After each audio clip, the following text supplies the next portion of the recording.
Bueno, entonces vamos a hablar un poco sobre el daño mediante toxinas.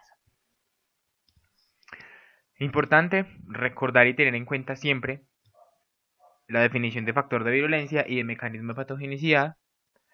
Entonces el factor de virulencia es la sustancia, es la enzima, es el componente que tienen los microorganismos para generar el daño. Y el mecanismo de patogenicidad es cómo a partir de ese factor lo van a generar. Definiciones que hay que tener en cuenta, entonces está la definición de toxina, que es una molécula que altera la fisiología o la estructura de las células del huésped. Tenemos que un toxoide entonces es una toxina bacteriana a la cual se le atenuó su toxicidad, pero que continúa con su inmunogenicidad, que es como el objetivo principal del toxoide. Tenemos una antitoxina, que es un anticuerpo que produce el organismo para neutralizar los efectos de una toxina, y tenemos una anatoxina, que es un sinónimo de toxoide. Entonces, los factores de virulencia bacterianos tenemos que las toxinas pueden ser no proteicas, como en el caso del lipopolisacárido, que es de los gram negativos, del ácido lipoteicoico y teicoico, que es principalmente el teicoico de los gram positivos, el fosfatidilglicerol y las micolactonas. Dentro de las proteicas tenemos entonces las exotoxinas por Pseudomonas aeruginosa, Escherichia coli, Vibrio cholera, Corynebacterium diphtheria y Bordetella pertussis. Las endotoxinas. Entonces, las endotoxinas son componentes que están en la membrana exterior de las bacterias gram negativas. Generalmente están relacionadas con los lipopolisacáridos y son moléculas que son grandes, complejas, que contienen lípidos e hidratos de carbono y varían pues entre las diferentes bacterias. Las exotoxinas, entonces esas tenemos que son elaboradas por la bacteria cuando está creciendo y su eliminación se pueden dar directamente al medio bacteriano o pueden permanecer quietas hasta que se dé una lisis de la bacteria y se liberen, como se ven pues en la imagen. La estructura de la endotoxina, entonces tenemos acá el lípido A, tenemos el core interno, el core externo y el antígeno O, que es variable. Entonces aquí tenemos una imagen que nos muestra que como las células bacterianas lisadas, entonces se libera el lipopolisacárido, se une a las proteínas de unión al lipopolisacárido y forman complejos inmunes. Entonces va a llegar el macrófago con sus receptores de lipopolisacárido que son CD14, CD11, CD18 y TLRs como el 2 y el 4, va a reconocer ese complejo inmune y va a desencadenar una respuesta que va a liberar TNF, interleuquina 1, interleuquina 2, interleuquina 6, incluso interferón gamma. Esto va a llevar a activación de la cascada de la coagulación, a síndrome de distrés respiratorio del adulto, a coagulación intravascular diseminada.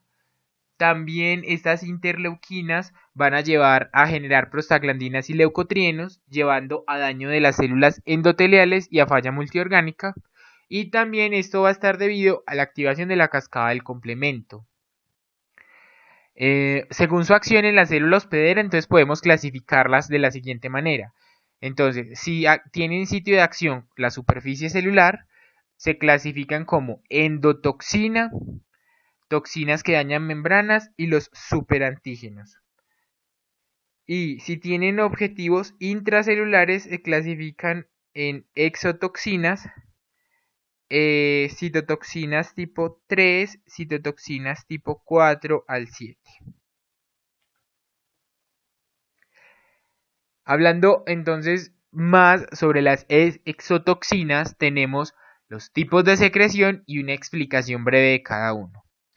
Dentro de los tipos de secreción tenemos el tipo 1, que es relacionado con autotransporte, el tipo 2, que tiene un aparato secretor incluido en la membrana de la bacteria. Ya hablando de la citotoxina tipo 3 o inyectosoma o jeringa molecular, es una inyección directa por mecanismo dependiente de contacto que tienen algunas bacterias, como por ejemplo las enterobacterias como Salmonella, Shigella o Pseudomonas.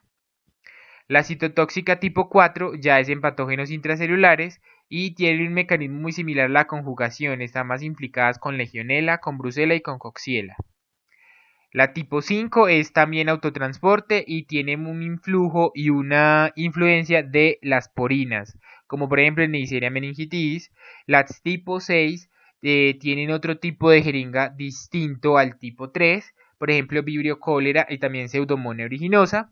Y la tipo 7 están por ejemplo las micobacterias y algunos gram positivos como Aureus, Listeria monocitógenes y Streptococo agalactiae. Según la especie que las produce, entonces, por ejemplo, hay unos nombres importantes, por ejemplo, la toxina colérica, la toxina tetánica y la toxina botulínica. Según su actividad, por ejemplo, la actividad de la adenilato ciclasa está determinada por Bordetella pertussis y la actividad de la lecitinasa está determinada por Clostridium perfringens. Según la célula blanco, vamos a encontrar que si ataca varias células son citotoxinas. Si tienen un tipo específico, dependiendo del sitio que ataquen, va a ser como el nombre. Entonces está las neurotoxinas, las leucotoxinas, hepatotoxinas o cardiotoxinas. Toxinas que alteran la membrana. Las toxinas que alteran la membrana lo pueden hacer a través de poros que generan hinchazón y lisis de la célula, por ejemplo, la alfa-toxina de Aureus, o pueden hacer remoción de fosfolípidos, generando desestabilización de la membrana y provocando también una lisis. En este caso de la remoción de los fosfolípidos, por ejemplo, están las hemolisinas. En cuanto a las toxinas tipo AB, entonces hay que hablar y especificar que tienen un fragmento B, que es un transportador que se fija al receptor de la célula, y un fragmento A, que es el que ingresa y el que ejerce el efecto. Por ejemplo, la toxina colérica y la toxina pertúsica. Entonces aquí vemos que puede haber modo de acción de las toxinas tipo AB, puede ser una es que el tipo B sea un mecanismo para que el tipo A entre y ingresen los dos, tanto la fracción A como la fracción B, se libere la fracción A y vuelva a salir la fracción B. U otra es que solo entre la fracción A y quede la fracción B afuera, se haga una translocación. Entonces, propiedades de las toxinas bacterianas. Entonces, aquí hay algunas tablitas que pueden ser muy útiles. Las toxinas de carbunco por Bacillus anthracis, las toxinas de adenilciclasa de Bordetella, la toxina botulínica de Clostridium, la toxina colérica de Vibrio o diftérica de Corynebacterium. Recordando de nuevo la función de los superantígenos que estimulan las células T de manera inespecífica para producir citoquinas, que estimulan la interleuquina 2, el TNF-alfa, que los superantígenos se unen a la región beta variable del TCR y activan el 20 al 30% de las células T. Algunos superantígenos que son considerados toxinas que se han estudiado son las toxinas exfoliativas y enterotoxinas de Aureus y la exotoxina pirogénica de Piógenes y sus diferentes subtipos. Algunos beneficios de las toxinas, no todo es malo, se usan en cosmética, en la producción de toxoides, como insecticidas ecológicos y en inmunomodulación. Entrando un poco a hablar sobre toxinas de dos patógenos particulares, está Bordetella pertussis y tenemos que Bordetella pertussis entonces en su morfología es un cocobacilo gram negativo, que es inmóvil, es encapsulado, que crece en el medio Borget-Gengow lento y que su infección inicia por la vía respiratoria porque afecta los cilios del epitelio de la nasofaringe, de la tráquea y de los bronquios. Sus factores de virulencia, resumidos en esta tabla, la toxina pertussis o pertusinógeno, que genera una adhesión y un anclaje a los cilios respiratorios, es una toxina tipo AB de 5 subunidades que retrasa el reclutamiento de los neutrófilos al aparato respiratorio. Por eso se da todas las manifestaciones clínicas de congestión nasal. La adenilatociclasa invasiva que inhibe la fagocitosis. La citotoxina traqueal que produce óxido nítrico que va a destruir las células ciliadas respiratorias. El factor letal y la lienotoxina son citotóxicas. La hemaglutinina filamentosa es de adhesión y la adenilatociclasa extracitoplasmática convierte ATP endógeno en AMP cíclico e inhibe la quimiotaxis.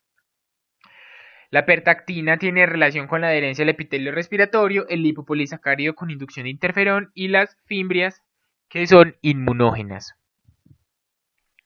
Entonces tenemos las fases de la tosferina, tenemos una fase catarral que es donde hay secreción nasal, hay poca fiebre y hay tos leve u ocasional, que dura aproximadamente 2 semanas. Una fase paroxística, que son accesos de tos rápida, seguidas de un silbido al respirar. Hablan de que son como una tos perruna o tos metálica. Puede haber vómito y agotamiento después de los accesos de tos. Y tenemos, esa dura más o menos 6 semanas. Y de 4 semanas estaría la fase de convalecencia, en la cual la recuperación es gradual y se va aliviando la tos, pero pueden generar o regresar los accesos. El 70% de los niños menores de 1 año y casi el 100% de los menores de 3 meses requieren hospitalización. Y en cuanto al otro patógeno del que íbamos a hablar un poco, está Clostridium tetani. Que Clostridium tetani es un bacilo gram positivo, que es anaerobio esporulado, que forma una endospora terminal esférica de mayor diámetro que la célula vegetativa, por eso se torna como un aspecto en palillo de tambor. Es móvil por sus flagelos peritricos y su vía de infección está relacionada con las heridas. Entre sus toxinas está la tetanospasmina, que es una metaloproteinasa de la matriz dependiente de zinc. Es producida por la espora vegetativa en condiciones de poco oxígeno o de nulo oxígeno y es una toxina de tipo AB con 5 subunidades y el fragmento A es el encargado de la liberación de los neurotransmisores. Está la tetanolicina, que es una hemolicina específica derivada de la toxina tetánica y que contribuye a la lisis de los eritrocitos, de los leucocitos y de las plaquetas. Y acá un cuadro comparativo donde vamos a ver la toxina colérica y la toxina diftérica. De la toxina colérica tenemos entonces que es una enterotoxina termolábil que tiene subunidades AB con 5 subunidades que media la unión de la toxina al receptor gangliósido GM1 del enterocito. Después de la unión de la subunidad A, se separa de estos y lleva a un aumento del AMP cíclico en el enterocito y va a generar hipersecreción de agua y electrolitos, incrementando la secreción de cloro dependiente de sodio, mientras se inhibe la absorción de los mismos. Eso genera una diarrea osmótica, cuyas consecuencias pueden ser deshidratación, choque, acidosis, no es una infección invasiva, se adhiere generalmente al borde del cepillo y allí se liberan las toxinas. Mientras que en la toxina diftérica es un polipéptido también termolábil unido por puentes disulfuro que cuando se separa forma subunidades A y B.